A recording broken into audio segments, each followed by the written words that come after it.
Hi, എല്ലാവർക്കും റിയലിന്റെ online ക്ലാസ്സിലേക്ക് സ്വാഗതം. അപ്പോൾ നമ്മൾ കഴിഞ്ഞ ദിവസം 10ാം ക്ലാസ്സിലെ പൊളിറ്റിക്കൽ സയൻസിന്റെ ഫസ്റ്റ് ചാപ്റ്റർ പവർ ഷെയറിംഗ് നമ്മൾ പറഞ്ഞു കഴിഞ്ഞു. അപ്പോൾ നമുക്ക് ഇനി നോക്കാനുള്ളത് സെക്കൻഡ് ചാപ്റ്ററാണ്. ആകെ 4 ചാപ്റ്ററുകളാണ് പഠിക്കാനുള്ളത്. അത് രണ്ടാമത്തെ പാഠം.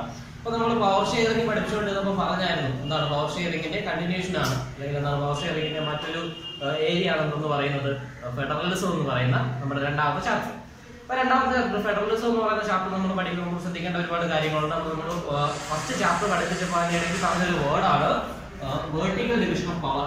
നമ്മൾ പറഞ്ഞിട്ടുണ്ടായിരുന്നു, നിങ്ങൾക്ക് ഓർമ്മ ഉണ്ടാവുമെന്ന് വിചാരിക്കുന്നു. അപ്പോൾ നമ്മളെന്താണ് വെർട്ടിക്കൽ ഡിവിഷൻ ഓഫ് പവർ എന്താണ് നമ്മൾ ആക്ച്വലി പറഞ്ഞിട്ടുണ്ടായിരുന്നതാണ്. ഗവൺമെന്റുകളുടെ അല്ലെങ്കിൽ ഗവൺമെന്റുകളുടെ ഓരോ തലത്തിലായിട്ട് നമ്മൾ ഡിവൈഡ് ചെയ്ത് നൽകുന്ന പവർ, അല്ലെങ്കിൽ എന്താ ഗവൺമെന്റൽ ഡിവിഷനെയാണ് നമ്മളൊന്ന് വിളിക്കുന്നത് വെർട്ടിക്കൽ ഡിവിഷൻ ഓഫ് പവർ എന്ന് പറയുന്നത്. അപ്പൊ എങ്ങനെയാണ് ഇന്ത്യയിൽ വെർട്ടിക്കൽ ഡിവിഷൻ ഓഫ് പവർ ഇപ്പോൾ നിലനിൽക്കുന്നതിന്റെ ഒരു ക്ലിയർ പിക്ചർ നമുക്ക് ഉണ്ടാവണം. വെർട്ടിക്കൽ ഡിവിഷൻ ഓഫ് പവർ എന്ന് പറഞ്ഞാൽ എന്താണ് ഓരോ ഗവൺമെന്റിനും എന്ത് ചെയ്യുക, പവർ ഡിവൈഡ് ചെയ്ത് നൽകുക എന്നുള്ളതാണെന്ന് പറയുന്നത് വെർട്ടിക്കൽ ഡിവിഷൻ ഓഫ് പവർ. അപ്പൊ നമ്മൾ ഇന്ത്യയിലെ ഒരു പൊളിറ്റിക്കൽ സ്ട്രക്ചർ എടുക്കുകയാണെങ്കിൽ എന്താണ് ഗവൺമെന്റ് ഡിവിഷൻ എങ്ങനെയാണ്, എന്താണ് നമുക്കൊരു യൂണിയൻ ഗവൺമെന്റ്, നമ്മൾ സെൻട്രൽ ഗവൺമെന്റ് എന്ന് വിളിക്കുന്ന ഒരു യൂണിയൻ ഗവൺമെന്റ് ഉണ്ട്. അതുപോലെ തന്നെ പിന്നെ എന്താണ് സ്റ്റേറ്റ് ഗവൺമെന്റ് ഉണ്ട്, പിന്നെ എന്തുണ്ട് ലോക്കൽ സെൽഫ് ഗവൺമെന്റ് ഉണ്ട്. അപ്പൊ ഇതാണെന്ന് പറയുന്നത് ഗവൺമെന്റ് ഡിവിഷൻ എന്ന് പറയുന്നത്. ഓക്കെ, അപ്പൊ നമുക്ക് നോക്കാം ഈ പറയപ്പെടുന്ന വെർട്ടിക്കൽ ഡിവിഷൻ എങ്ങനെയാണ് നമ്മുടെ രാജ്യത്ത് വളരെ ശക്തമായിട്ട് നിലനിൽക്കുന്നത് എന്നുള്ളത്. നമുക്കറിയാം യൂണിയൻ ഗവൺമെന്റ് ഉണ്ട്. അപ്പൊ ഈ പറയപ്പെടുന്ന യൂണിയൻ ഗവൺമെന്റ് എന്ന് പറഞ്ഞാൽ എന്താണ്, യൂണിയൻ ഗവൺമെന്റ് എന്തെല്ലാം പവർ ഉണ്ട്, അതുപോലെ തന്നെ സ്റ്റേറ്റ് ഗവൺമെന്റ് എന്ന് പറഞ്ഞാൽ എന്താണ്, ലോക്കൽ സെൽഫ് ഗവൺമെന്റ് എന്ന് പറഞ്ഞാൽ എന്താണ്. അപ്പൊ നമുക്ക് ഇത് വളരെ വ്യക്തമായിട്ട് നമുക്ക് ഈ ഒരു ഏരിയയെ കുറിച്ച് വ്യക്തമായിട്ട് അറിഞ്ഞിരിക്കണം. നമുക്കറിയാം നമ്മളെന്താണ് ഇലക്ഷനിലൂടെ നമ്മൾ ഒരു യൂണിയൻ ഗവൺമെന്റ് എന്താണ് പാർലമെന്ററി ഇലക്ഷനിലൂടെ യൂണിയൻ ഗവൺമെന്റിനെ തെരഞ്ഞെടുക്കുന്നു. അപ്പൊ അതിന്റെ ഒരു എന്താണ് ഇലക്ഷൻ പ്രോസസ് എല്ലാം നമുക്കറിയാം. അപ്പൊ നമ്മൾ ലീഗലി എന്താണ് തെരഞ്ഞെടുത്ത് വിടുന്ന അല്ലെങ്കിൽ ഡെമോക്രാറ്റിക്കലി തെരഞ്ഞെടുത്ത് വിടുന്ന ഒരു യൂണിയൻ ഗവൺമെന്റ് ഉണ്ട്. അപ്പൊ നമുക്ക് ഈ വെർട്ടിക്കൽ ഡിവിഷൻ എന്ന് പറയുമ്പോൾ തന്നെ എന്താണ് അതിന്റെ പവർ ഡിവിഷൻ ഒരു പ്രത്യേകത ഉണ്ടെന്നാണ്, ഹയർ ടു ലോവർ ലെവലാണ്. ഓക്കെ, അവിടെ ഒരു ഹയർ ടു ലോവർ ലെവൽ, അതിനകത്ത് എന്തിനാ ഒരു ചെക്സ് ആൻഡ് ബാലൻസ് നിലനിൽക്കുന്നില്ലെങ്കിലും ഹയർ ടു ലോവർ ലെവൽ എന്തുണ്ട് ഒരു ഡിവിഷൻ ഉണ്ട്. അപ്പൊ എന്താണ് യൂണിയൻ ഗവൺമെന്റ് ആണ് ഹയർ ലോവർ, പിന്നെ സ്റ്റേറ്റ് ഗവൺമെന്റ്, പിന്നെ എന്താണ് ലോക്കൽ സെൽഫ് ബോഡി. അപ്പൊ ഇങ്ങനെയാണ് ഈ പറയപ്പെടുന്ന ഡിവിഷൻ നിൽക്കുന്നത്. അപ്പൊ യൂണിയൻ ഗവൺമെന്റ് എന്നുണ്ട് എന്താണ് ഒരു സ്ട്രോങ് സെന്റർ ആണെന്ന് ഇന്ത്യ പോലുള്ള ഒരു മഹാരാജ്യത്ത് ഈ പറയപ്പെടുന്ന ഡെമോക്രാറ്റിക് സിസ്റ്റത്തിനകത്ത് നിലനിൽക്കുന്നത്. അപ്പൊ സ്ട്രോങ് സെന്റർ എന്ന് പറയുമ്പോൾ പവർ കൂടുതൽ ആർക്കാണ്, യൂണിയൻ ഗവൺമെന്റിനാണ്. അപ്പൊ ഈ യൂണിയൻ ഗവൺമെന്റ് ഒരു നിലനിൽപ്പ് അല്ലെങ്കിൽ ഈ യൂണിയൻ ഗവൺമെന്റ് സ്ട്രോങ് ആക്കി നിർത്തിയിരിക്കുന്ന ഒരു പ്രധാനപ്പെട്ട ഘടകം എന്ന് പറഞ്ഞാൽ രാജ്യത്തിന്റെ എന്താണ് കോമൺ ആയിട്ട് വരുന്ന അല്ലെങ്കിൽ എന്താണ് രാജ്യത്തെ ആകമാനം ബാധിക്കുന്ന ജനറലായിട്ട് വരുന്ന ഇൻട്രസ്റ്റുകളെല്ലാം പരിഗണിക്കുന്ന ആരാണ്, യൂണിയൻ ഗവൺമെന്റ് ആണ്. നമുക്കറിയാം ഡിഫൻസ് പോലെയുള്ള കാര്യങ്ങളൊക്കെ എവിടെയാണ് ഈ പറയപ്പെടുന്ന യൂണിയൻ ഗവൺമെന്റിന്റെ കീഴിലാണ് വരുന്നത്. അപ്പൊ ഇതാണ് എന്തെന്ന് പറയുന്നത് വെർട്ടിക്കൽ ഡിവിഷൻ എന്ന് പറയുന്നത്. അപ്പൊ നമ്മൾ നേരത്തെ പറഞ്ഞായിരുന്നു അല്ലെങ്കിൽ എന്താണ് നമ്മൾ ഈ വെർട്ടിക്കൽ ഡിവിഷനെ കുറിച്ച് പറഞ്ഞപ്പോൾ അതിനിടയ്ക്ക് ഞാൻ സൂചിപ്പിച്ചുമായിരുന്നു അവിടെ ഇതിൽ ഒരു ചെക്സ് ആൻഡ് ബാലൻസ് ഇല്ല, മറിച്ച് എന്തുണ്ട് ക്ലിയർ അസൈനിങ് ഓഫ് പവർ. ഓരോ ഗവൺമെന്റിനും എന്തുണ്ട് വളരെ വ്യക്തമായി എന്താണ് ഒരു ഗവൺമെന്റ് ഇത്രത്തോളം പവർ ഉണ്ട്, ഇന്ന ഇന്ന കാര്യങ്ങളാണ് എന്ത് ചെയ്യാവുന്നത് ഡീൽ ചെയ്യാവുന്നത് എന്ന് എന്തിൽ പറയുന്നുണ്ട്, ഇന്ത്യൻ കോൺസ്റ്റിറ്റ്യൂഷനിൽ പറയുന്നുണ്ട്. അപ്പൊ അതാണ് പറഞ്ഞാൽ അവിടെ ഒരു ചെക്സ് ആൻഡ് ബാലൻസ് ഇല്ല എങ്കിൽ പോലും അവിടെ എന്ത് നിലനിൽക്കുന്നുണ്ട്, clear assigning of power through the constitution. എന്താണ് കോൺസ്റ്റിറ്റ്യൂഷനിലൂടെ എന്ത് ചെയ്യുന്നുണ്ട് വളരെ വ്യക്തമായി ഓരോ ഗവൺമെന്റിനും എത്രത്തോളം അധികാരമുണ്ട് എന്നുള്ളതിനെ കുറിച്ച് എന്ത് ചെയ്യുന്നുണ്ട് വളരെ വ്യക്തമായിട്ട് എന്ത് ചെയ്യുന്നുണ്ട് കോൺസ്റ്റിറ്റ്യൂഷനിൽ പറയുന്നുണ്ട്. ഓക്കെ, അപ്പൊ അതാണെന്ന് പറയുന്നത് ഈ വെർട്ടിക്കൽ ഡിവിഷൻ ഓഫ് പവർ എന്ന് പറയുന്നത്. അപ്പൊ ഈ വെർട്ടിക്കൽ ഡിവിഷൻ ഓഫ് പവർ കൊണ്ട് എന്തെങ്കിലും ഒന്നുകൊണ്ട് അല്ലെങ്കിൽ എന്തിനാണ് ഈ പറയപ്പെടുന്ന വെർട്ടിക്കൽ ഡിവിഷൻ ഓഫ് പവർ എന്നുള്ളത് നമ്മൾ വ്യക്തമായിട്ട് മനസ്സിലാക്കാം. അപ്പൊ എന്തിനാണ് vertical division of power? First of all നമുക്ക് മനസ്സിലാക്കാനുള്ളത് ഇന്ത്യ പോലൊരു വലിയ രാജ്യത്ത് ഒരു അല്ലെങ്കിൽ ഒരു സിംഗിൾ അതോറിറ്റിക്ക് ഒരിക്കലും ഇത്രയും ഡൈവേഴ്സ്ഡ് ആയിട്ടുള്ള ഒരു നേഷൻ, അപ്പൊ നമുക്കറിയാം പല ഭാഷയുണ്ട്, എന്താണ് പല സംസ്കാരങ്ങളുണ്ട്, അതുപോലെ തന്നെ എന്താണ് ഈ പറയുന്ന പലതരത്തിലുള്ള മതങ്ങളിൽ വിശ്വസിക്കുന്ന ആളുണ്ട്, ലിംഗ്വിസ്റ്റിക്കും റിലീജിയസും ആയിട്ടുള്ള ഒരുപാട് ഡൈവേഴ്സിറ്റി ഉള്ള ഒരു രാജ്യമാണിത്. അപ്പൊ ഇത്തരത്തിൽ വേർട്ടിക്കലി ഓരോ മേഖലയും പ്രതിനിധീകരിച്ചുകൊണ്ട് ഓരോ ഗവൺമെന്റുകളെ ഫോം ചെയ്തില്ല എന്നുണ്ടെങ്കിൽ എന്ത് സംഭവിക്കും, നമുക്ക് എന്താണ് ഒരു കോമൺ സെൻസ് കൊണ്ട് നമുക്കൊന്ന് ആലോചിച്ച് കഴിഞ്ഞാൽ നമുക്ക് മനസ്സിലാവും ഇത്രയും വലിയൊരു ഇത്രയും ഡൈവേഴ്സ്ഡ് ആയിട്ടുള്ള ഒരു വലിയ രാജ്യത്ത് ഒരിക്കലും എന്ത് ചെയ്യാൻ പറ്റത്തില്ല, ഒരു സിംഗിൾ അതോറിറ്റി അല്ലെങ്കിൽ എന്താണ് ഒരു സിംഗിൾ യൂണിറ്റ് ഇത്രയും കാര്യങ്ങൾ ഒരുമിച്ച് കൈകാര്യം ചെയ്യാൻ സാധിക്കത്തില്ല. അപ്പൊ അതുകൊണ്ട് തന്നെ എന്ത് ചെയ്യുന്നു, ഓരോ മേഖലകളിലെയും ജനങ്ങളുടെ ആവശ്യകതകൾ അറിയുന്നതിന് അല്ലെങ്കിൽ എന്താണ് ജനങ്ങളുടെ ഡിമാൻഡിനനുസരിച്ച് അല്ലെങ്കിൽ എന്താണ് അവരുടെ എന്താണ് നീഡുകൾ അല്ലെങ്കിൽ ഇൻട്രസ്റ്റുകൾ സാറ്റിസ്ഫൈ ചെയ്യുന്നതിന് ആ മേഖലയെ പ്രതിനിധീകരിച്ചുകൊണ്ടുള്ള ഒരു യൂണിറ്റ് ഓഫ് ഗവൺമെന്റ്. അപ്പൊ അത് അല്ലെങ്കിൽ ഈ പറയപ്പെടുന്ന ഒരു ഐഡിയ ആണെങ്കിലേക്ക് വരുന്നത് ഈ സ്റ്റേറ്റ് ഗവൺമെന്റുകളുടെ ഫോർമേഷനിലേക്ക് വരുന്നത്.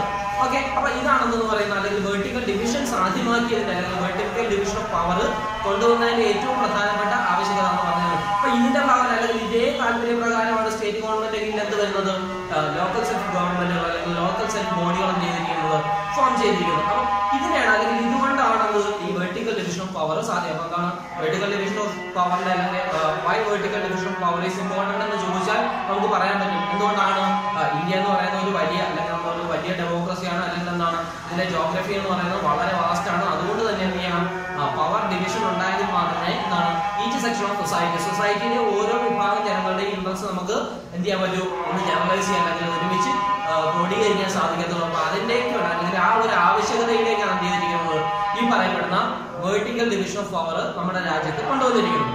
ഓക്കെ, അപ്പൊ ഈ പറയപ്പെടുന്ന പവർ ഡിവിഷൻ അല്ലെങ്കിൽ ഒരു ഫെഡറൽ നമ്മുടെ ചാപ്റ്ററിന്റെ പേര് ഫെഡറലിസം. എന്താണ് ഫെഡറലിസം എന്നുള്ളത് നമുക്ക് അല്ലെങ്കിൽ ഒരു സെന്റൻസിൽ നമുക്ക് കൃത്യമായിട്ട് പറയാൻ പറ്റണം. ഇപ്പൊ ഫെഡറലിസം എന്ന് പറയുന്ന വേർഡ് എന്താണ് existence of 2 or more sets of government, രണ്ടോ അതിലധികമോ ഗവൺമെന്റുകൾ എന്താണ് ഒരു ടെറിട്ടറിക്ക് കീഴിൽ വർക്ക് ചെയ്യുന്നുണ്ടെങ്കിൽ അല്ലെങ്കിൽ ഒരു ടെറിട്ടറിക്ക് കീഴിൽ എക്സിസ്റ്റ് ചെയ്യുന്നുണ്ടെങ്കിൽ ആ ഒരു സിസ്റ്റത്തെയാണ് നമ്മൾ എന്തെന്ന് വിളിക്കുന്നത്, ഫെഡറൽ സിസ്റ്റം എന്ന് വിളിക്കുന്നത്. ഓക്കെ, അപ്പൊ എന്താണ് രണ്ടോ അതിലധികമോ 2 or more എന്നാണ് existence of 2 or more levels of government within a boundary. ഒരു ബൗണ്ടറിക്ക് കീഴിൽ രണ്ടോ അതിലധികമോ എന്താണ് ഗവൺമെന്റുകളുടെ നിലനിൽപ്പിനെയാണ് നമ്മൾ എന്തെന്ന് വിളിക്കുന്നത് ഫെഡറൽ സിസ്റ്റം അല്ലെങ്കിൽ ഫെഡറലിസം എന്ന് വിളിക്കുന്നത്. അപ്പൊ ഇന്ത്യ അല്ലെങ്കിൽ ഇന്ത്യയെ സംബന്ധിച്ചിടത്തോളം ഇന്ത്യ പലപ്പോഴും വിളിക്കുന്നത് എന്താണ് ക്വാസി ഫെഡറൽ സിസ്റ്റം എന്നാണ്. എന്താണ് quasi federal system. KC Veer എന്ന് പറയുന്ന ഒരു വ്യക്തിയാണ് ഇന്ത്യ എന്ന് വിളിച്ചത് എന്താണ് ക്വാസി ഫെഡറൽ സിസ്റ്റം എന്ന് വിളിക്കുന്നത്. അപ്പൊ എന്തുകൊണ്ടാണ് ഇന്ത്യ ക്വാസി ഫെഡറൽ, ഇന്ത്യ നമുക്കറിയാം ഇന്ത്യ ഫെഡറൽ സിസ്റ്റം ആണ്, എന്തുകൊണ്ടാണ് ഇന്ത്യയെ ക്വാസി ഫെഡറൽ സിസ്റ്റം എന്ന് വിളിക്കുന്നത്? അപ്പൊ ഫെഡറൽ സിസ്റ്റം എന്ന് പറഞ്ഞാൽ ഇതാണ് ഒരു കോൺസെപ്ച്വൽ ഐഡിയ അല്ലെങ്കിൽ ഫെഡറൽ സിസ്റ്റം എന്ന് പറയുന്ന ഐഡിയ മുന്നോട്ട് വെക്കുന്നതെന്ന് വെച്ചാൽ equal division of power between 2 governments. എന്നാൽ 2 ഗവൺമെന്റുകൾക്ക് വേണ്ടി എന്ത് ചെയ്യുക,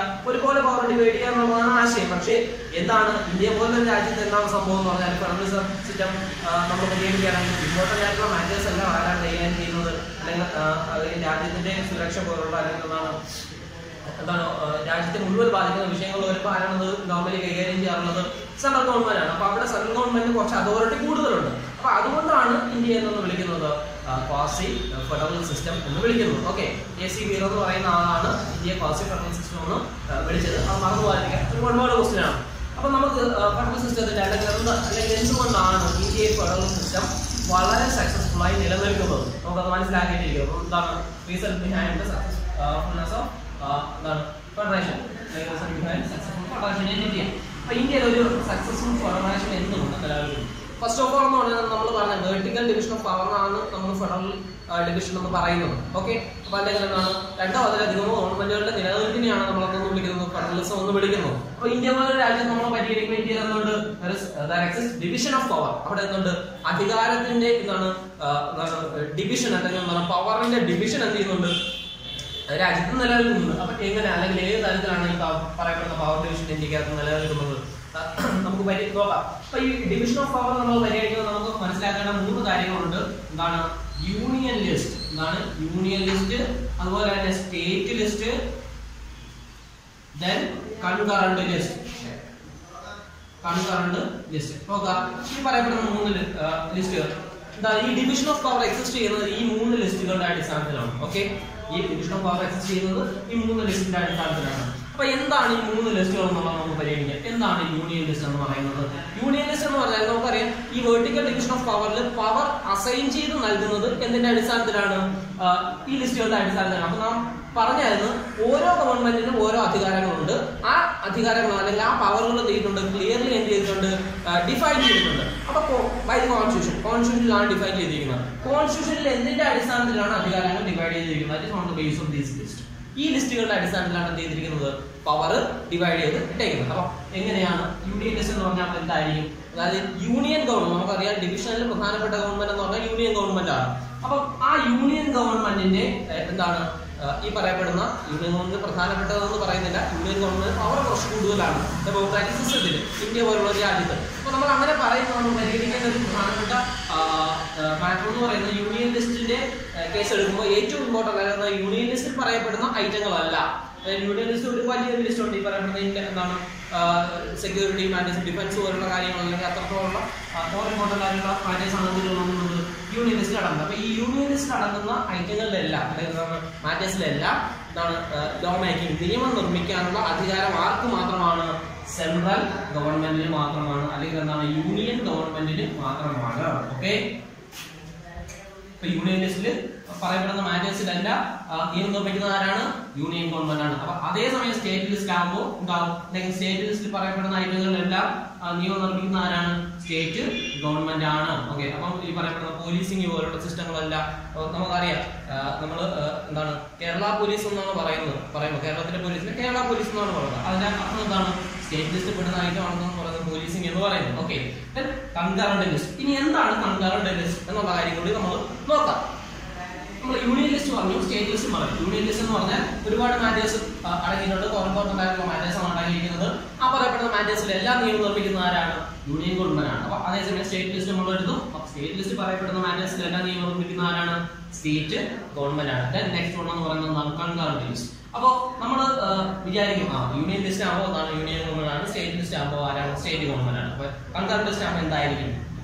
നമ്മൾ ഈ പറയപ്പെടുന്ന ലോക്കൽ സെൽഫ് ബോഡി അല്ലെങ്കിൽ പഞ്ചായത്താണെന്ന് നമ്മൾ ചിലപ്പോൾ വിചാരിക്കും. പക്ഷെ അങ്ങനെയല്ല.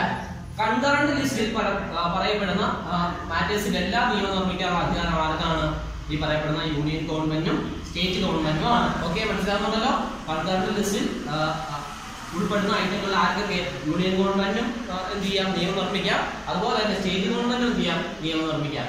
ഇനി നമ്മൾ മനസ്സിലാക്കേണ്ട കാര്യം, ഞാൻ പറഞ്ഞു, ചില സമയങ്ങളിൽ ആർക്ക് യൂണിയൻ ഗവൺമെന്റ് കുറച്ച് പവർ കൂടുതൽ വരും. ഓക്കെ, ചില സമയങ്ങളിൽ യൂണിയൻ ഗവൺമെന്റ് വാദങ്ങൾ മാത്രമായിരിക്കും പലപ്പോഴും നിലനിൽക്കുന്നത്. അത് അത്തരത്തിലുള്ള സാഹചര്യമാണ്. ഇപ്പൊ കൺകറന്റ് ലിസ്റ്റിൽ പറയപ്പെടുന്ന ഏതെങ്കിലും ഒരു ഐറ്റം, ആ ഐറ്റത്തിൽ എന്ത് ചെയ്യുന്നു? യൂണിയൻ ഗവൺമെന്റ് നിയമം നിർമ്മിക്കുന്നു, അല്ലെങ്കിൽ സ്റ്റേറ്റ് ഗവൺമെന്റ് നിയമം നിർമ്മിക്കുന്നു. അപ്പൊ അതിൽ യൂണിയൻ ഗവൺമെന്റും സ്റ്റേറ്റ് ഗവൺമെന്റും അല്ലെങ്കിൽ കേന്ദ്ര സർക്കാരും സംസ്ഥാന സർക്കാരും തമ്മിൽ ആ വിഷയമായിട്ട് വലിയ തർക്കം നടന്നു. അപ്പോൾ എന്താ സംഭവിക്കുന്നത്? അവിടെ യൂണിയൻ ഗവൺമെന്റ് പറയുന്ന അല്ലെങ്കിൽ യൂണിയൻ ഗവൺമെന്റ് മുന്നോട്ട് വയ്ക്കുന്ന വാദം അല്ലെങ്കിൽ എന്താണ് അവരുടെ ആവശ്യം മാത്രമേ എന്ത് ചെയ്യൂ? അവിടെ പരിഗണിക്കൂ. മനസ്സിലാകുന്നുണ്ടല്ലോ? If there is any conflict in the matters of concurrent list, എന്താണ്? The demands of union government only exist. എന്താണ്? യൂണിയൻ ഗവൺമെന്റ് ഡിമാൻഡ് മാത്രമേ എന്ത് ചെയ്യൂ? അവിടെ എക്സിസ്റ്റ് ചെയ്യൂ. മനസ്സിലായിക്കാണല്ലോ? അപ്പൊ ഇതാണെന്ന് പറയുന്നത് കൺകറന്റ് ലിസ്റ്റിന്റെ ഒരു പ്രശ്നം എന്ന് പറയുന്നത്. മാത്രമല്ല, ഈ പറയപ്പെടുന്ന 3 ലിസ്റ്റുകളിലൂടെ ഡിവിഷൻ ഓഫ് പവർ ഡിവൈഡ് ചെയ്ത് നൽകിയിരിക്കുന്നത് കൊണ്ടാണ് ഇന്ത്യ എന്താണെന്ന് പറയുന്നത്? ഇന്ത്യ ഒരു സക്സസ്ഫുൾ ഫെഡറേഷൻ ആണ് എന്ന് എന്ത് ചെയ്യുന്നത്? പറയുന്നത്. അപ്പൊ അത് മനസ്സിലാക്കുക. അതാണ് പറയുന്നത് ഇമ്പോർട്ടന്റ് ആയിട്ടുള്ളൊരു ഏരിയ എന്ന് പറയുന്നത്. അപ്പൊ ആ പറയുന്ന ഡിവിഷൻ ഓഫ് പവറിനെ കുറിച്ച് വളരെ വ്യക്തമായിട്ട് മനസ്സിലാക്കി വെച്ചേക്കാം. Then 3-tier system of government. Okay, 3-tier system of government. ഇന്ത്യയിൽ എന്താണ് ഈ പറയപ്പെടുന്ന ഫെഡറലിസം വളരെ സക്സസ്ഫുൾ ആയിട്ട് നിലനിൽക്കുന്നതിന്റെ മറ്റൊരു പ്രധാനപ്പെട്ട റീസൺ എന്ന് പറയുന്നത് ഈ പറയപ്പെടുന്ന 3-tier സിസ്റ്റം ഓഫ് ഗവൺമെന്റ് ആണ്. അപ്പൊ നമുക്കറിയാം ഇപ്പൊ എന്താണ് 3 ടയർ ആയിട്ട് ഗവൺമെന്റ് ഡിവൈഡ് ചെയ്തിട്ടുണ്ടെന്നാണ് union government, state government, then local self government. Okay, ഏതൊക്കെയാണ്? Union government, state government, local self government. അപ്പൊ എന്താണ് ഈ പറയപ്പെടുന്ന 3 ഗവൺമെന്റുകൾ. ഓക്കെ, ഈ പറയപ്പെടുന്ന 3-tier സിസ്റ്റം. അപ്പൊ ഈ 3 ഗവൺമെന്റുകൾക്കും ഒന്നുണ്ട്, they have their own power. അപ്പൊ ഈ പറയപ്പെടുന്ന 3 ഗവൺമെന്റുകൾക്കും അവരുടേതായിട്ടുള്ള പവർ ഉണ്ട്. അതുപോലെ തന്നെ എന്തുണ്ട്? ഈ പറയപ്പെടുന്ന 3 ഗവൺമെന്റുകളും ചെയ്യുന്നുണ്ട് അവരുടേതായിട്ടുള്ള മാറ്റേഴ്സിൽ സ്വന്തമായിട്ട് എന്താണ് ഈ പറയപ്പെടുന്ന ലെജിസ്ലേഷൻ ഉള്ള ഒരു അധികാരം അല്ലെങ്കിൽ നിയമം. നമുക്കറിയാം കേരള ലെജിസ്ലേറ്റീവ് അസംബ്ലി ഉണ്ട്. അപ്പൊ കേരള ഗവൺമെന്റ് എന്ത് ചെയ്യാൻ നിയമം നിർമ്മിക്കുക. അതുപോലെ തന്നെ നമുക്ക് പാർലമെന്റ് ഉണ്ട്. ഇന്ത്യയിൽ ആഹ്വാനം എന്ത് ചെയ്യുന്നു? നിയമം നിർമ്മിക്കുന്ന യൂണിയൻ ഗവൺമെന്റ് എന്തുണ്ട്? ഒരു പാർലമെന്റും ഉണ്ട്. അപ്പൊ മാത്രമല്ല ഈ പറയപ്പെടുന്ന 3 സിസ്റ്റം ഓഫ് ഗവൺമെന്റിലേക്കും എന്ത് നടക്കുന്നുണ്ട്? ഇലക്ഷൻ നടക്കുന്നുണ്ട്. ഓക്കെ, ഈ പറയപ്പെടുന്ന 3 സിസ്റ്റം ഓഫ് ഗവൺമെന്റിലേക്കും എന്ത് നടക്കുന്നുണ്ട്? ഒരു ഇലക്ഷൻ നമ്മുടെ രാജ്യത്ത് നടക്കുന്നുണ്ട്. അപ്പൊ ഇലക്ഷനിലൂടെയാണ് എന്താണ് ഈ പറയപ്പെടുന്ന ഗവൺമെന്റിലേക്കുള്ള മെമ്പേഴ്സിനെ എന്ത് ചെയ്യുന്നത്? തെരഞ്ഞെടുക്കുന്നത്. അപ്പൊ മാത്രമല്ല ആ ഇലക്ഷൻ നടത്താൻ ആരുണ്ട്?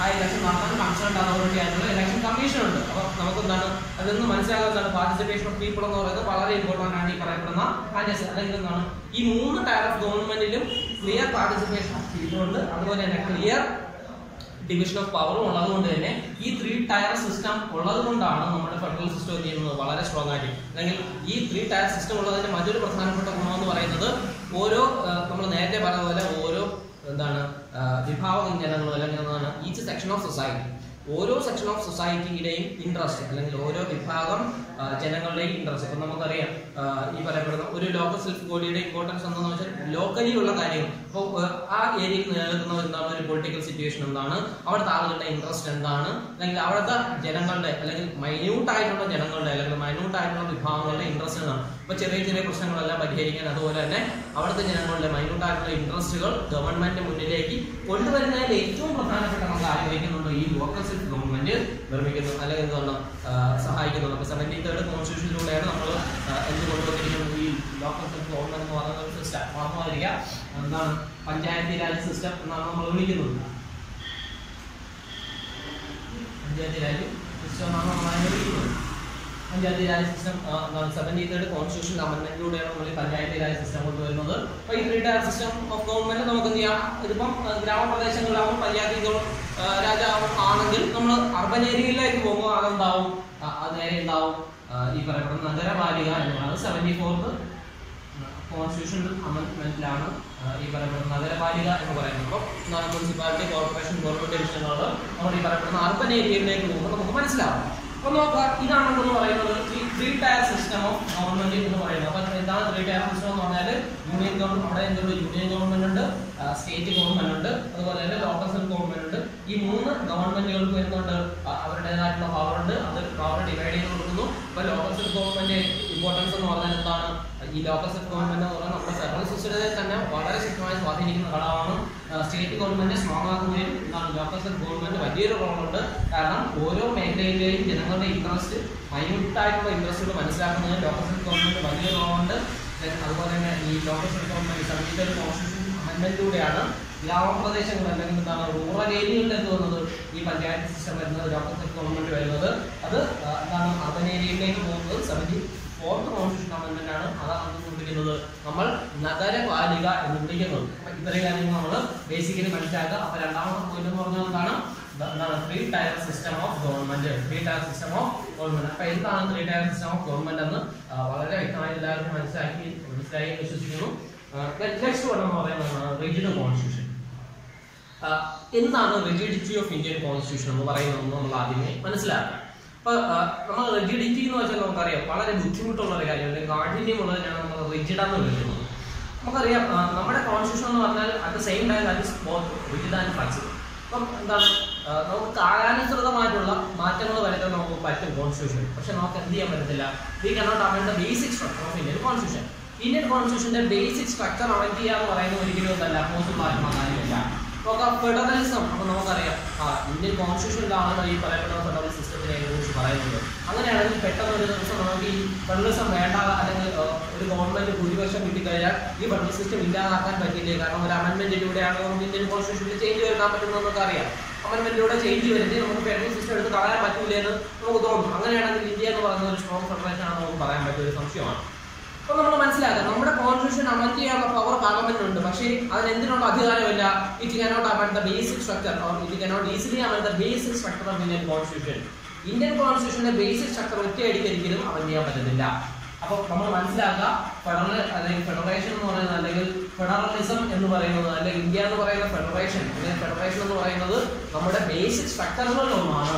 ഓക്കെ, അപ്പൊ അതുകൊണ്ട് തന്നെ ഈ പറയപ്പെടുന്ന കോൺസ്റ്റിറ്റ്യൂഷന്റെ റിജിഡിറ്റി നിലനിൽക്കുന്നത് കൊണ്ട് തന്നെ ഈ ഫെഡറേഷൻ എന്ത് ചെയ്യാൻ സാധിക്കത്തില്ല, ഒറ്റയടിക്കാൻ ചെയ്യാൻ സാധിക്കത്തില്ല.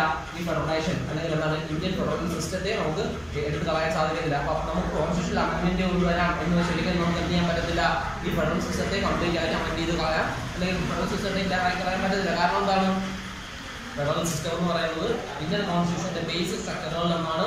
അത് ഏറ്റവും വലിയ ഡെമോക്രാറ്റിക് വാല്യൂസിലൊന്നാണ് അല്ലെങ്കിൽ എക്സിസ്റ്റൻസ് ഓഫ് ഡെമോക്രസിയുടെ വലിയ ഉദാഹരണങ്ങളൊന്നാണ് ഈ പറയപ്പെടുന്ന പവർ ഡിവിഷനും അതുപോലെ തന്നെ എന്താണ് ഈ പറയപ്പെടുന്ന ഫെഡറൽ സിസ്റ്റം. ഫെഡറൽ സിസ്റ്റം ഉള്ളതുകൊണ്ടാണ് അല്ലെങ്കിൽ ആ പവർ ഡിവിഷന്റെ അടിസ്ഥാനത്തിലാണ് ഫെഡറൽ സിസ്റ്റം ഉണ്ടായിരിക്കുന്നത്. അതായത് ജനങ്ങളുടെ പാർട്ടിസിപ്പേഷൻ പൊളിറ്റിക്സിലുണ്ട്, അല്ലെങ്കിൽ എന്താണ് എല്ലാ ജനങ്ങളുടെയും ഇൻട്രസ്റ്റുകൾ പരിഗണിക്കുന്നു എന്ന് നമുക്ക് ഉറപ്പുവരുത്താൻ പറ്റുന്ന ഒരു വലിയൊരു മാർഗമാണ് ഈ ഫെഡറൽ സിസ്റ്റം എന്ന് പറയുന്നത്. അപ്പോൾ അത് അതിനെ ബേസിക് സ്ട്രക്ചർ ആക്കിയത് കൊണ്ട് തന്നെ ഒറ്റയടിക്കാൻ ചെയ്യാൻ പറ്റത്തില്ല, അതിനെ അമൻ ചെയ്ത് കളയാൻ പറ്റത്തില്ല. So rigid structure of Indian constitution, Indian കോൺസ്റ്റിറ്റ്യൂഷന്റെ ആ റിജിഡ് സ്ട്രക്ചർ അല്ലെങ്കിൽ എന്താണ് ആ റിജിഡ് സ്ട്രക്ചറിനെ പ്രൊട്ടക്റ്റഡ് ആണെന്ന് പറയുന്നത് ഇന്ത്യൻ ഫെഡറേഷൻ. ഓക്കെ, ഇന്ത്യ അല്ലെങ്കിൽ എന്താണ് ഇന്ത്യ എന്ന് പറയുന്ന ഫെഡറേഷൻ എന്താണ് ഇന്ത്യൻ അല്ലെങ്കിൽ കോൺസ്റ്റിറ്റ്യൂഷന്റെ റിജിഡിറ്റിയിലൂടെ പ്രൊട്ടക്റ്റഡ് ആണ്. then clear mentioning of sources of income. Then അപ്പോൾ നമുക്ക് മനസ്സിലാവും ഒരു ഫെഡറൽ സിസ്റ്റം ആകുമ്പോൾ അതിന് പ്രത്യേകിച്ച് ഇതുപോലൊരു ഡൈവേഴ്സിറ്റി നേച്ചറിലുള്ള ഫെഡറൽ സിസ്റ്റം ആകുമ്പോൾ അവിടെ എന്തിനുള്ള സാധ്യതയുണ്ട്, അവിടെ വലിയൊരു കോൺഫ്ലിക്റ്റിനുള്ള സാധ്യതയുണ്ട്. കാരണം എന്താണ്, ഈ പറയപ്പെടുന്ന ഗവൺമെന്റുകൾ നമ്മൾ പരിഗണിക്കുമ്പോൾ ഓരോ ഗവൺമെന്റിനുണ്ട് ഇൻകം, അല്ലെങ്കിൽ എന്താണ് ഇൻകം ജനറേറ്റ് ചെയ്യുക, അല്ലെങ്കിൽ എന്താണ് ഓരോ ഗവൺമെന്റിലെ ആക്ടിവിറ്റി മുന്നോട്ട് കൊണ്ടുപോകാൻ എന്ത് വേണം, ഇൻകം വേണം. അപ്പോൾ നമ്മുടെ രാജ്യം എടുക്കുമ്പോൾ എന്താണ് യൂണിയൻ ഗവൺമെന്റ് എവിടെ നിന്നൊക്കെ ഇൻകം ഉണ്ടാവണം, സ്റ്റേറ്റ് ഗവൺമെന്റിന് എവിടെ നിന്നൊക്കെ ഇൻകം ഉണ്ടാവണം എന്ന് ക്ലിയർലി മെൻഷൻ ചെയ്യാത്തൊരവസ്ഥയാണെങ്കിൽ അവിടെ എന്ത് സംഭവിക്കും, അവിടെ എല്ലായ്പ്പോഴും എന്ത് നിലനിൽക്കും, കോൺഫ്ലിക്റ്റ് നിലനിൽക്കും. അപ്പം അതുകൊണ്ട് തന്നെ നമ്മുടെ രാജ്യത്ത് അല്ലെങ്കിൽ ഇന്ത്യ പോലുള്ള ഒരു ഫെഡറൽ സിസ്റ്റത്തിനകത്ത് എന്തുകൊണ്ട് ഇത്രയും വലിയ ഡൈവേഴ്സിറ്റി ഉള്ളത് കൊണ്ട് തന്നെ അല്ലെങ്കിൽ എന്തിനെ കുറിച്ച് മെൻഷൻ ചെയ്തിട്ടുണ്ട്, the different sources of income of union government and state government. State government എവിടെ നിന്നൊക്കെ ആയിരിക്കണം ഇൻകം ജനറേറ്റ് ചെയ്യേണ്ടത്, അതുപോലെ തന്നെ യൂണിയൻ ഗവൺമെന്റ് എവിടെ നിന്നൊക്കെ ആയിരിക്കണം ഇൻകം ജനറേറ്റ് ചെയ്യേണ്ടത്,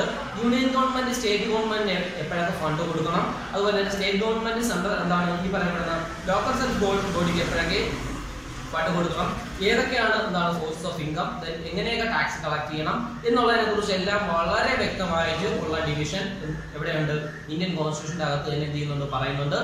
അതുപോലെ തന്നെ കാലാനുസൃതമായിട്ട് എന്ത് ചെയ്യുന്നുണ്ട്, അതിൽ വളരെ വ്യക്തമായിട്ടുള്ള മാറ്റങ്ങൾ വരുത്തിക്കൊണ്ടിരിക്കും. അപ്പൊ നമുക്കറിയാം നമ്മളെ GST എന്ന് പറയുന്ന വേർഡ് അല്ലെങ്കിൽ GST എന്നാണ് സർവീസ് ടാക്സ് എന്ന് പറയുന്ന സിസ്റ്റം ഒക്കെ റീസെന്റ് ചെയ്യുന്നതാണ്. അപ്പൊ കാലാനുസൃതമായിട്ട് എന്താണ് കൊണ്ടുവന്ന മാറ്റങ്ങളാണ് ഇതെല്ലാം എന്ന് പറയുന്നത്. അപ്പൊ നമുക്കറിയാം ഈ പറയപ്പെടുന്ന സോഴ്സ് ഓഫ് ഇൻകവുമായിട്ട് ബന്ധപ്പെട്ട് ക്ലിയർ ആയിട്ട് എന്ത് ചെയ്യുന്നുണ്ട്, ഈ പറയപ്പെടുന്ന കോൺസ്റ്റിറ്റ്യൂഷനിൽ ഇതിനെക്കുറിച്ച് മെൻഷൻ ചെയ്യുന്നുണ്ട്. സോ അതുകൊണ്ട് തന്നെ അവിടെ എന്ത് നിലനിൽക്കത്തില്ല, ഇൻകം അല്ലെങ്കിൽ എന്താണ് സോഴ്സ് ഓഫ് ഇൻകം എന്ന് പറയുക, അല്ലെങ്കിൽ ഇന്ത്യൻ ജനറേഷന്റെ മാറ്റേഴ്സിൽ എന്ത് അവിടെ നിലനിൽക്കില്ല, അവിടെ ഒരു കോൺഫ്ലിക്റ്റ് നിലനിൽക്കാൻ സാധ്യതയില്ല. സോ അതുകൊണ്ട് തന്നെ ക്ലിയർ മെൻഷനിങ് ഓഫ് എന്ത് സോഴ്സസ് ഓഫ് ഇൻകം എന്തിനെ സ്ട്രോങ് ആക്കുന്നു, ഇന്ത്യൻ ഫെഡറൽ സിസ്റ്റത്തെ സ്ട്രോങ് ആയിട്ട് നിലനിർത്തുന്നു. അപ്പൊ നമ്മൾ ഇത്രയും കാര്യങ്ങൾ മെയിൻലി മനസ്സിലാക്കാം. നമ്മൾ ഫസ്റ്റ് ഓഫ് ഓൾ പറഞ്ഞത് എന്തായിരുന്നു പൊളിറ്റിക്കൽ ഡിവിഷൻ ഓഫ് പവർ, എങ്ങനെയാണ് ഈ പറയുന്നത് പൊളിറ്റിക്കൽ ഡിവിഷൻ ഓഫ് പവർ ഇന്ത്യയിൽ സാധ്യമാകുന്നത് എന്നുള്ളത് നമ്മൾ പറഞ്ഞു. ദെൻ ഇനി എന്താണ് റീസൺ ബിഹൈൻഡ് സക്സസ്ഫുൾ ഫെഡറേഷൻ, അതാണ് ഈ ഒരു ഫെഡറേഷൻ സക്സസ്ഫുൾ ആയിരിക്കുന്നത്, ഇന്ത്യ പോലുള്ള ഒരു ഫെഡറൽ സിസ്റ്റം സക്സസ്ഫുൾ ആയിരിക്കുന്നതിന് പിന്നിലെ പ്രധാനപ്പെട്ട റീസണുകൾ എന്തൊക്കെയാണെന്നാണ് നമ്മളിപ്പോൾ പറഞ്ഞത്. എന്തൊക്കെയായിരുന്നു, first of all clear division of power through three union list, state list and concurrent list. Then importance of LST നമ്മൾ പറഞ്ഞത്. ദെൻ എന്താണ് three tier system of government, എന്താണ് നമ്മുടെ രാജ്യത്ത് നിലനിൽക്കുന്ന three tier system of government, അതുപോലെ തന്നെ ആ ഗവൺമെന്റ് ആര് തിരഞ്ഞെടുക്കുന്നു, എങ്ങനെ തിരഞ്ഞെടുക്കുന്നു, എന്തുകൊണ്ടാണ് ആ പറയപ്പെടുന്ന three tier system of government Indian ഫെഡറേഷന്റെ ഏറ്റവും ഇമ്പോർട്ടന്റ് ആയിട്ടുള്ള മാറ്ററുകളിൽ ഒന്നാവുന്നത്. Then rigid structure of Indian constitution, clear mentioning of എന്താണ് sources of income, clear mentioning of sources of income. Okay, അപ്പൊ ഈ പറയപ്പെടുന്ന 4 ഫാക്ടേഴ്സ് എന്തിന്റെ കാരണമാകുന്നു, these are the reasons behind successful federal system within India. ഇന്ത്യക്കകത്ത് ഒരു സക്സസ്ഫുൾ ഫെഡറേഷൻ നിലനിൽക്കുന്നതിന്റെ പ്രധാനപ്പെട്ട എന്താണ് റീസണുകളാണ് എന്ന് പറയുന്നത്. അപ്പൊ നമ്മള് ഫെഡറേഷനുമായി ബന്ധപ്പെട്ട് നമുക്കൊരു എന്താണ് ഒരു ഓവറോൾ ഐഡിയ നമുക്ക് ഉണ്ടായിട്ടുണ്ട്, എന്താണ് ഫെഡറൽ സിസ്റ്റം എന്ന് പറയുന്നത്, then എന്തുകൊണ്ടാണ് നമ്മുടെ ഫെഡറൽ സിസ്റ്റം ഇത്രയും സ്ട്രോങ് ആയിട്ട് നിലനിൽക്കുന്നത് എന്നുള്ളതിനെ കുറിച്ച് നമുക്കൊരു ചെറിയ ഐഡിയ ഉണ്ടായിട്ടുണ്ട്. ഇതാണ് ഒരു ബാക്ക്ഗ്രൗണ്ട് എന്ന് പറയുന്നത് ഇന്ത്യൻ ഫെഡറേഷന്റെ.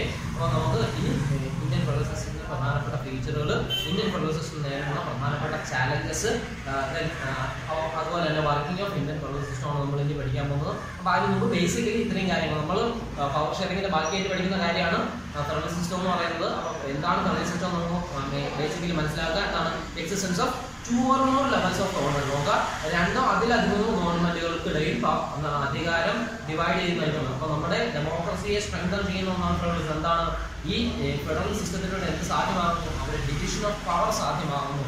അധികാരം ഓരോ ജനവിഭാഗങ്ങളിലേക്ക് എത്തുന്നു, ഓരോ വ്യക്തിയും എന്താണ് ഗവൺമെന്റ് ഒരു ഭാഗമാകുന്നു എന്നൊരു എന്താണ് തോട്ട് ജനങ്ങളിലേക്ക് എന്ത് ചെയ്യുന്നു, ഒരു ഫീലിംഗ് ജനങ്ങളിലേക്ക് എത്തിക്കുന്നത് ഫെഡറൽ സിസ്റ്റത്തിലൂടെയാണ്. അപ്പൊ ഇത്രയും കാര്യങ്ങൾ ബേസിക്കലി മനസ്സിലാക്കുക. നമുക്ക് ഇനി അടുത്ത ഏരിയയിലേക്ക് പോകാം.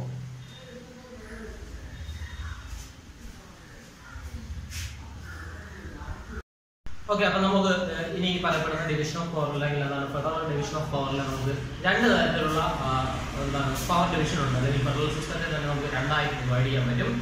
അതായത് ഫസ്റ്റ് ഉണ്ടെന്ന് പറയുന്നത് coming together federation and holding together federation. ഈ 2 വേർഡുകൾ നമുക്ക് ടെക്സ്റ്റ് വളരെ വ്യക്തമായിട്ട് കൊടുത്തിട്ടുണ്ട്. അപ്പൊ നമുക്ക് എന്താണ് കമ്മിങ് ടുഗദർ ഫെഡറേഷൻ, അതുപോലെ തന്നെ എന്താണ് ഹോൾഡിംഗ് ടുഗദർ ഫെഡറേഷൻ. അപ്പൊ ഈ പറയപ്പെടുന്ന 2 ഡിവിഷനുകളെ കുറിച്ച് നമുക്ക് നോക്കാം. നമ്മൾ പറഞ്ഞു എന്താണ് ഫെഡറൽ ഡിവിഷൻ ആകുമ്പോൾ എന്താണ് federal division, that means power division. അവിടെ എന്താണ് സംഭവിക്കുന്നത്, പവർ ഡിവിഷൻ ആണ് സംഭവിക്കുന്നത്. അപ്പൊ എന്താണ് കമ്മിങ് ടു ദ ഫെഡറേഷന്റെ ഗുണം അല്ലെങ്കിൽ എന്താണ് അതിന്റെ പ്രധാനപ്പെട്ട ഫീച്ചർ എന്താണെന്ന് നോക്കുന്നതാണ്. Independent States comes together on their own form A bigger unit. അപ്പൊ ഇവിടെ നോക്കുക, ഇവിടെ നമുക്കറിയാം ഓരോ യൂണിറ്റുകളും അവരുടെ ഇഷ്ടപ്രകാരം സ്വതന്ത്രമായിട്ട് എന്താണ് കുറച്ച് സ്മാളർ യൂണിറ്റ്സ്, ചെറിയ യൂണിറ്റുകൾ കൂടി ചേർന്ന് നിന്ന് ഒരു ബിഗർ യൂണിറ്റ് ആയിട്ട് നിലനിൽക്കുന്ന ഒരു അവസ്ഥയാണെന്ന് പറയുന്നത് കമ്മിങ് ടുഗദർ ഫെഡറേഷൻ എന്ന് പറയുന്നത്. അപ്പം ഇതെല്ലാം സംഭവിക്കുന്നത് ചെറിയ യൂണിറ്റുകൾ എന്താണ് തമ്മിൽ കൂടിച്ചേർന്ന് എന്ത് ചെയ്യുന്നു, അല്ലെങ്കിൽ ഇൻഡിപെൻഡന്റ്ലി വന്നിട്ട് എന്ത് ചെയ്യുന്നു, കൂടിച്ചേർന്ന് നിന്ന് ഒരു വലിയ യൂണിറ്റായി മാറുകയാണ് കമ്മിങ് ടുഗദർ ഫെഡറേഷൻ. ഇവിടെ എന്താ സംഭവിക്കുന്നത്? എന്താണ് all constituent states usually have equal powers at the state level and autonomy. ഇവിടെ നോക്കുക, ഇവിടെ ഇങ്ങനെ ഓരോ യൂണിറ്റുകളും സ്വതന്ത്രമായിട്ടാണ് അല്ലെങ്കിൽ അവരുടെ താല്പര്യപ്രകാരമാണ് എന്ത് ചെയ്യുന്നത് ഒരു വലിയ യൂണിറ്റ് ആയിട്ട് വന്ന് ചേരുന്നത്. സോ അതുകൊണ്ട് തന്നെ അവിടെ എന്തുകൊണ്ട് അവിടെ എന്താണ് ഈ പറയുന്ന സ്റ്റേറ്റുകൾക്ക് എന്തുണ്ട് ഒരു ഓട്ടോണമി, അല്ലെങ്കിൽ അവരുടെ സ്വതന്ത്രമായിട്ട് നിലനിൽപ്പ് അല്ലെങ്കിൽ ഇൻഡിപെൻഡന്റ് എക്സിസ്റ്റൻസ് ആർക്കുണ്ട്, ഓരോ സ്റ്റേറ്റുകൾക്കും ഉണ്ട്. അവിടെ എങ്ങനെയല്ല ഇവരെ ആരും പിടിച്ചു നിർത്തുകയല്ല, കാരണം എന്താണ് അവർ സ്വതന്ത്രമായിട്ട് വന്ന് ചേർന്നതാണ്. അതുകൊണ്ട് തന്നെ ഇൻഡിപെൻഡന്റ് എക്സിസ്റ്റൻസ് ആൻഡ് ഓട്ടോണമി അല്ലെങ്കിൽ സ്റ്റേറ്റുകൾക്ക് എന്തുണ്ട് ഇൻഡിപെൻഡന്റ് എക്സിസ്റ്റൻസ്. അതുപോലെ തന്നെ എന്താണ് കോൺസ്റ്റിറ്റ്യൂന്റ് സ്റ്റേറ്റുകൾക്ക് ഈക്വൽ പവർ ആണ്, അല്ലെങ്കിൽ എന്താണ് സ്റ്റേറ്റുകൾക്കിടയിൽ എന്താണുള്ളത് ഈക്വൽ പവർ ആണുള്ളത്. അവിടെ സംഭവിക്കുന്നത് പൂൾ ദെയർ സോവറിറ്റി. അപ്പൊ അവർ ഒരു വലിയ യൂണിറ്റ് ആയിട്ട് നിലനിൽക്കുമ്പോൾ അവർ സ്വമേധയാ എന്ത് ചെയ്യാണ്, അവരുടെ അധികാരം പൂൾ ചെയ്യാണ്, അല്ലെങ്കിൽ എല്ലാ സ്റ്റേറ്റുകളും അവരുടെ അധികാരം എന്ത് ചെയ്യുന്നു, പരസ്പരം കോംപ്രമൈസ് ചെയ്യുന്നു, അല്ലെങ്കിൽ എന്താണ് അവരുടെ സോവറിറ്റി എന്ത് ചെയ്യുന്നു, പൂൾ ചെയ്യുന്നു, അല്ലെങ്കിൽ ഒരുമിപ്പിച്ച് നിർത്തുന്നു. ഓക്കെ, അതാണ് ഇവിടെ സംഭവിക്കുന്നത് ഈ പറയുന്നത് കമ്മിങ് ടുഗദർ ഫെഡറേഷനിൽ സംഭവിക്കുന്നത്. അതിന് ഉദാഹരണം USA, ഓസ്ട്രേലിയ, സ്വിറ്റ്സർലാൻഡ്. അപ്പൊ നമ്മൾ മനസ്സിലാക്കുക എന്താണ് കമ്മിങ് ടുഗദർ ഫെഡറേഷൻ എന്ന് പറയുന്നത്. അതായത് ഇൻഡിപെൻഡന്റ് സ്റ്റേറ്റുകൾ സ്വമേധയാ ഓൺ ദെയർ ഓൺ, അതാണ് അവർ സ്വമേധയാ എന്ത് ചെയ്യുന്നു വന്ന് കൂടിച്ചേർന്ന് നിന്ന് ഒരു വലിയ യൂണിറ്റ്, ഇപ്പൊ കുറച്ച് ചെറിയ ഇൻഡിപെൻഡന്റ് യൂണിറ്റുകൾ എന്ത് ചെയ്യുന്നു കൂടിച്ചേർന്ന് നിന്നിട്ട് വലിയൊരു യൂണിറ്റ് ആയിട്ട് നിലനിൽക്കുന്നു. അവിടെ ഓരോ സ്റ്റേറ്റുകൾക്കും ഈക്വൽ വാല്യൂ ആണ്, അല്ലെങ്കിൽ എന്താണ് പവർ എന്ന് വെച്ചാൽ ഈക്വലി സ്റ്റേറ്റുകൾക്കിടയിൽ ഡിവൈഡ് ചെയ്തിരിക്കുകയാണ്.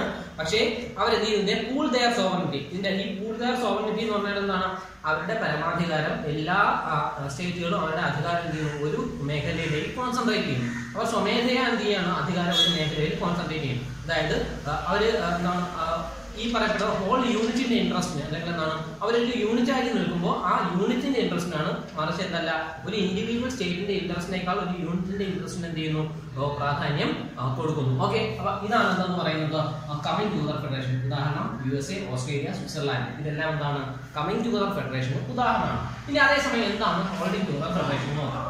ഇവിടെ എന്ന് വെച്ചാൽ ഒരു വലിയൊരു രാജ്യം അവിടെ ഈ ഓരോ സ്റ്റേറ്റുകളെയും യോജിപ്പിച്ച് നിർത്തുന്നത് എങ്ങനെയാണെന്ന് നോക്കാം. നമ്മൾ കമ്മിങ് ടുഗദറിൽ പറഞ്ഞത് എന്താണ്, ഓരോ യൂണിറ്റുകളും സ്വമേധയാ കടന്നു വന്ന് അവരുടെ അധികാരം എന്ത് ചെയ്യുന്നു പൂൾ ചെയ്യുന്നു. ഓക്കെ, ഇവിടെ എന്ന് വെച്ചാൽ അങ്ങനെയല്ല. ഇവിടെ ഒരു രാജ്യം എന്ത് ചെയ്യുന്നുണ്ട്, അല്ലെങ്കിൽ ഒരുപാട് യൂണിറ്റുകളുണ്ട് ഇവിടെ. അതോടൊപ്പം തന്നെ ഇവിടെ എന്ത് ചെയ്യാണ് country divide it's power between constituent unit. അപ്പം നമുക്ക് ഇന്ത്യ എന്ന് പറയുന്ന ഒരു രാജ്യം നമുക്ക് പരിഗണിക്കാം. ഇവിടെ എന്നുള്ള ഒരുപാട് സ്റ്റേറ്റുകളുണ്ട്. ഇവിടെ എന്ത് ചെയ്യുകയല്ല, ഓരോ സ്റ്റേറ്റും അവരുടെ അധികാരം ഒരു മേഖലയിലൊന്നും കൊടുക്കുകയല്ല, കോൺസെൻട്രേറ്റ് ചെയ്യല്ല. മറിച്ച് എങ്ങനെയാണ് കോൺസ്റ്റിറ്റ്യൂഷൻ മുഖേന ഒരു വലിയ രാജ്യത്ത്, അല്ലെങ്കിൽ ഇന്ത്യ പോലെ ഒരു വലിയ രാജ്യത്ത് എന്ത് ചെയ്യാണ് അധികാരം എന്ത് ചെയ്യുന്നു കോൺസ്റ്റിറ്റ്യൂഷനിൽ നിന്നും ഓരോ യൂണിറ്റുകൾക്കും എന്ത് ചെയ്യാണ് സെപ്പറേറ്റ് ചെയ്ത് പവർ ഡിവൈഡ് ചെയ്ത് കൊടുക്കുകയാണ്. അപ്പൊ അതേസമയം നമ്മൾ USA എടുക്കുകയാണെങ്കിലോ അങ്ങനെയല്ല. അവരെന്താ ചെയ്യുന്നത്, അവർ സ്വമേധയാ വന്ന് കൂടിച്ചേർന്ന് നിൽക്കുകയാണ്.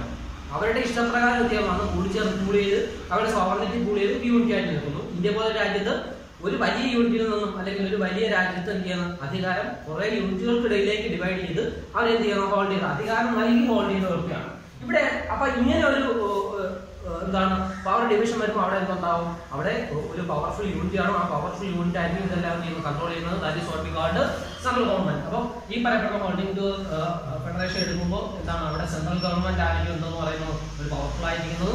അവിടെ എന്തില്ല, ഈ പറയപ്പെട്ട കമ്മിങ് ടുഗദർ ഫെഡറേഷൻ സ്വമേധയാ വന്ന് സോവറിറ്റി പൂൾ ചെയ്യുകയാണ്. പക്ഷേ ഹോൾഡിംഗ് ടുഗദർ ഫെഡറേഷൻ വരുമ്പോൾ അവിടെ എന്താണ് absence of pooling of sovereignty. അവിടെ എന്ത് ചെയ്യുന്നില്ല, ഒരു ഗവൺമെന്റ് എന്ത് ചെയ്യുന്നില്ല, അല്ലെങ്കിൽ ഒരു യൂണിറ്റ് അവരുടെ അധികാരം എന്ത് ചെയ്യുന്നില്ല കൂടിച്ചേർക്കുന്നില്ല. കാരണം എന്താണ് ഓരോ യൂണിറ്റുകൾക്കും അവരുടേതായിട്ടുള്ള അധികാരം എന്ത് ചെയ്യുന്നുണ്ട് പവർ മുഖേന ഡിവൈഡ് ചെയ്ത് കൊടുക്കുന്നത്. There is no need of pooling of sovereignty. ഉദാഹരണം എന്ന് പറഞ്ഞാൽ ഇന്ത്യ, ബെൽജിയം, സ്പെയിൻ. ഈ പറയുന്ന 3 രാജ്യങ്ങൾ അതിന്റെ ഉദാഹരണമാണ് കമ്മിങ് എന്താണ് ഹോൾഡിംഗ് ടുഗദർ ഫെഡറേഷന്റെ ഉദാഹരണങ്ങളാണ്. അപ്പൊ നമുക്ക് മനസ്സിലാക്കേണ്ട കാര്യം എന്താണ് കമ്മിങ് ടുഗദർ, എന്താണ് ഹോൾഡിംഗ് ടുഗദർ. കമ്മിങ് ടുഗദർ എന്ന് വരുമ്പോഴേ നമുക്ക് ആ വേൾഡിൽ നിന്ന് തന്നെ ഉണ്ട് എന്താണ് സ്മോളർ യൂണിറ്റ്സ് കൂടി ചേർന്ന് എന്ത് ചെയ്യുന്നു ഒരു വലിയ യൂണിറ്റ് ആയിട്ട് മാറും. ഓക്കെ, അതേസമയം എന്താണ് ഹോൾഡിംഗ് ടുഗദർ എന്ന് പറയുന്നത് എന്താണ് അതാണ് ഈ അല്ലെങ്കിൽ ഒരു രാജ്യത്ത് അധികാരം ഡിവൈഡ് ചെയ്ത് കൊടുത്ത് ചെറിയ ചെറിയ സ്റ്റേറ്റുകളെ കൂട്ടിച്ചേർത്ത് നിർത്തുന്ന ഒരു പ്രോസസ്സിനെയാണ് നമ്മളെന്ന് വിളിക്കുന്നത് ഹോൾഡിംഗ് ടു ദ ഫെഡറേഷൻ എന്ന് വിളിക്കുന്നത്. അങ്ങനെ എന്താണ് പവർ ഡിവൈഡ് ചെയ്ത് കൊടുക്കുമ്പോൾ അവിടെ എന്തുണ്ടാവും, അവിടെ ഒരു സെൻട്രൽ യൂണിറ്റ് ഉണ്ടാവും, സെൻട്രൽ ഗവൺമെന്റ്. അവിടെ എന്തില്ല, ആബ്സെൻസ് ഓഫ് എന്താണ് പൂളിംഗ് ഓഫ് സോവറിറ്റി, എന്താണ് അവിടെ എന്തില്ല, സോവറിറ്റി പൂൾ ചെയ്യുന്നില്ല. ഉദാഹരണം എന്ന് പറഞ്ഞാൽ എന്താണ്, ഇന്ത്യ, ബെൽജിയം, സ്പെയിൻ പോലുള്ള രാജ്യങ്ങൾ എന്ന് പറഞ്ഞാൽ ഹോൾഡിംഗ് ടു ദ ഫെഡറേഷൻ ഉദാഹരണമാണ്. അതേസമയം നമ്മൾ USA-യും സ്വിറ്റ്സർലാൻഡും എങ്ങനെയാണ്, അവര് സ്വമേധയാ ഓരോ യൂണിറ്റുകളും സ്വമേധയാ കടന്നു വന്നിരിക്കുകയാണ്, അവരൊരു വലിയ യൂണിറ്റായിട്ട് മാറുകയാണ്. ഇന്ത്യ അങ്ങനെയല്ല. ഇന്ത്യക്ക് അകത്ത് എങ്ങനെയാണ്, ഇന്ത്യക്ക് അകത്ത് ഓരോ സ്റ്റേറ്റുകൾക്കും അധികാരം നൽകിയാണ് ഓരോ യൂണിറ്റുകളും ചെയ്യുന്നത് ഒരു വലിയ യൂണിറ്റിന്റെ ഭാഗമായിട്ട് നോക്കുന്നത്. അവർ സ്വമേധയാ കടന്നു വരുന്നതല്ല, പവർ നൽകിയാണ് ചെയ്യുന്നത് അവരെ കൊണ്ടുവരുന്നത്. Okay, holding to the federation. അപ്പൊ ഈ പറയപ്പെടുന്ന രണ്ടും മിക്കവാറും 3 മാർക്കിന് ചോദിക്കുന്ന ചോദ്യങ്ങളാണ്. നന്നായിട്ട് പഠിക്കുക, സംശയങ്ങളുണ്ടെങ്കിൽ ചോദിക്കും. ഓക്കെ.